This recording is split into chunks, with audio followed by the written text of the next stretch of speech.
मित्रांनो, मधावर पहिला नैतिक हक्क हा फुलांचा असतो, पण मध चोरून पोळ्यांमध्ये साठवणाऱ्या मधमाशांना त्याचे श्रेय दिले जाते.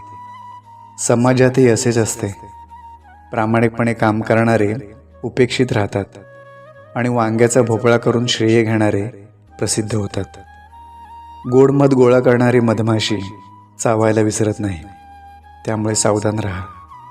जास्त गोड बोलणारी माणसंसुद्धा इजा करू शकतात. गरजेच्या वेळी सुकलेल्या ओठातून नेहमीच गोड शब्द बाहेर पडतात, पण एकदा का गरज संपली की मग पाण्याची चव आणि माणसाची नियत दोन्ही बदलतात. एक गोष्ट लक्षात ठेवा, प्रत्येक माणसाच्या सहनशीलतेला एक मर्यादा असते. एखादी व्यक्ती आपल्याला उलट बोलत नाही याचा अर्थ ती व्यक्ती कमजोर आहे किंवा त्या व्यक्तीला काही बोलता येत नाही असा अजिबात होत नसतो. त्या व्यक्तीला पक्क माहीत असतं की मौनम सर्वार्ध साधनम.